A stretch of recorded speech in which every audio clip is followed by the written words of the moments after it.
എല്ലാവർക്കും സുഖമല്ലേ? നമ്മളിപ്പോൾ രാജസ്ഥാനിലുള്ള ഇറ്റാലിയൻ മാർബിളിൻ്റെ ഷോറൂമിലുണ്ട്, ഗോഡൗണിലുള്ളത്. ഇഷ്ടം പോലെ ഇറ്റാലിയൻ മാർബിൾ ഇവിടെ ഉണ്ട്. നമുക്ക് കണ്ടൊക്കെ ഇവിടെ എങ്ങനെയാണ് ഇതിൻ്റെ കാര്യങ്ങൾ നോക്കട്ടോ.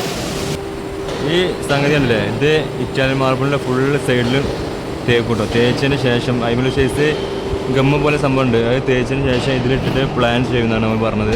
എങ്ങനെയാണ് ശരിക്കും നിങ്ങൾ പറഞ്ഞത്? ഇത് എന്താ പ്രോസസ്സിങ് വരുന്നത്? ആദ്യം ബ്ലോക്ക് മൈൻസിൽ നിന്ന് വരും. അതായത് വിദേശ രാജ്യത്തിലേക്ക് ബ്ലോക്കുകൾ വന്ന് ട്രോളിയിൽ കയറ്റി അത് കട്ട് ചെയ്യും. കട്ട് ചെയ്യുന്നതിന് മുമ്പ് എന്ത് ചെയ്യും? ഫൈബർ പ്ലാസ്റ്റിക് കൊണ്ട് കവർ ചെയ്തതിന് ശേഷം കട്ട് ചെയ്യും. ഫൈബർ പ്ലാസ്റ്റിക് കവർ ചെയ്ത് സ്ലൈസ് ചെയ്തതിന് ശേഷം ഈ കാണുന്നത് പോലെ ഇത് ബാക്കിൽ ഇത് മൈനർ ഫില്ലിംഗ് ഉള്ളത് പൊട്ടാതിരിക്കാൻ വേണ്ടി ഫൈബർ മെറ്ററ്റ് കൊടുത്ത് കവർ ചെയ്യും. ഇതിന് ശേഷം പ്രോസസ്സിങ് നേരത്തെ കണ്ട ബോക്സ് അല്ലേ, പ്ലാന്റിലൂടെ കടത്തിവിട്ട് അത് ക്ലിയർ ചെയ്യും. അതായത് നമ്മൾ മറ്റൊരു മാർബിൾ ഇതുവരെ കാണാൻ പോയിട്ട് ഇതുപോലെ ഒന്നും ഇല്ലല്ലേ?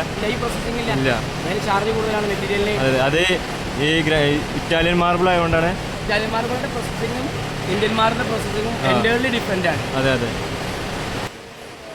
ഈ കാണുന്ന മെഷീനറീസ് ഉണ്ടല്ലോ നിങ്ങൾ, ഈ വലിയ ഹെവി മെഷീൻ, ഇതിൻ്റെ ഉള്ളിലാണ് കേട്ടോ ഈ ഇറ്റാലിയൻ മാർബിൾ കട്ട് ചെയ്ത് വരുന്നത്. കണ്ടല്ലോ, ഇതിൻ്റെ ഉള്ളിലാണ് ഈ കല്ല് വെക്കുക. വലിയ കല്ലായിരിക്കും, അതിൻ്റെ ഉള്ളിൽ വെച്ചിട്ട് ഇങ്ങനെ കട്ട് ചെയ്തിട്ട് ഇത് താഴോട്ട് ഇറക്കും കേട്ടോ.